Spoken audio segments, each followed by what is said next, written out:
पता है हमारी विचारधारा का हमारे जीवन पर कितना प्रभाव है? अगर हम एक कहावत की बात करें तो बहुत ही प्रचलित कहावत है, fake it till you make it, अर्थात तब तक झूठ बोलो जब तक आप उसे नहीं कर लेते।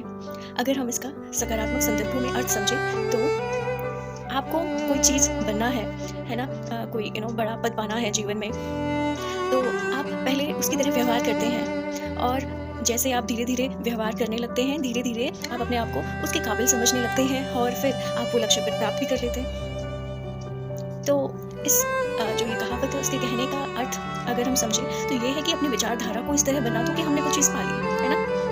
तो इसका मतलब हमारे विचारों से हम कुछ भी कर सकते हैं। मान लीजिए एक बहुत ही दुख का फेज़ है, तो जो इंसान बहुत हंसमुख है वो उस दुख के क्षणों में भी अपनी विचारधारा को कुछ इस तरह रखेगा कि वो सोचेगा कि ये जो क्षण है मुझे कुछ सिखाने के लिए आया है और मैं बहुत कुछ सीख सकता हूँ, और ठीक है ना, जीवन में जो बुरे क्षण है वो भी इम्पोर्टेंट है क्योंकि वो भी मुझे सिखा रहे हैं। और इस तरह जो वो सोचेगा और अपने आप को खुश रखेगा। दूसरी तरफ एक दूसरा व्यक्ति जो नकारात्मक विचारधारा का है वो समझेगा कि मेरे जीवन में प्रॉब्लम लिखी हुई है, और फिर वो धीरे धीरे उस प्रॉब्लम को जो वो सोच रहा है उसे आकर्षित करेगा अपनी तरफ, है ना। क्योंकि यूनिवर्स है ना, वो हमारे जो भी हमारी बोलने के अनुसार बिहेव नहीं करता है, बल्कि वो जो हमारी विचार है और जो हम फील कर रहे हैं ना उसके अनुसार बिहेव करता है, और वही चीज़ें जीवन में अट्रैक्ट होती हैं। तो बहुत सोच समझकर अपने विचारों को चुनिए और आगे बढ़िए। इसलिए बोला जाता है कि पॉजिटिव रहिए, है ना, क्योंकि वो पॉजिटिविटी आपको वो चीज़ दिला देगी जिसके आप हकदार हैं।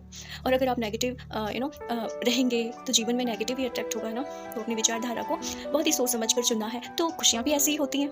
अगर आप अच्छी खुशियों के लिए दुआ करेंगे या फिर आप ऐसा सोचेंगे कि जीवन में बहुत अच्छा है, आप ग्रेटफुल ज़्यादा रहेंगे, तो जीवन में वही चीज़ें तो आकर्षित होगी ना, क्योंकि यूनिवर्स ऐसे ही काम करता है ना। तो अपने विचारों को सकारात्मक रखिए और आप सकारात्मक को ही आकर्षित करेंगे। और अगर आप खुशियों को ही चाहते हैं तो हमेशा खुश रहिए, क्योंकि सब कुछ आपकी विचारधारा पर निर्भर है। आप जिस तरह सोचेंगे जीवन वैसे होता जाएगा, है ना। तो हमेशा पॉजिटिव रहिए, पॉजिटिव सोचिए और आप देखेंगे जीवन में सब पॉजिटिव है। तो जीवन में जो हुआ था वो भी बहुत अच्छा है, जो हो रहा है वो भी बहुत अच्छा है, और जो होगा वो भी बहुत अच्छा होगा। अगर आपके कर्म अच्छे हैं तो बिल्कुल भी चिंता नहीं कीजिए, क्योंकि ये जीवन का जो चक्र है ना वो इसी तरह काम करता है, हमें अपने कर्मों का ही मिलता है। तो अच्छे कर्म करेंगे तो नतीजा भी तो अच्छा ही निकलेगा ना। और अगर अच्छे पूरा हार्डवर्क हम करते हैं और उसके बावजूद भी हमें रिजल्ट नहीं मिलता है और जो भाग्य है वो हमें कहीं और ही दिशा में ले जाता है, तो मान लीजिए ना वो दिशा आपके लिए सही है। और जब कुछ भी नहीं दिखे, जीवन में सब अंधेरा दिखे, कोई राह नहीं दिख रही है, तो अपने आप को सरेंडर कीजिए भगवान को, और जो हो रहा है ना उसे होने दीजिए। एक मुझे लगता है नदी की तरह होना चाहिए, है ना, कि ठीक है, जहाँ तक मैं संभव हो सके किसी पहाड़ को भी काट के आगे बढ़ने की क्षमता रखती हूँ और लगातार बहूंगी, है ना।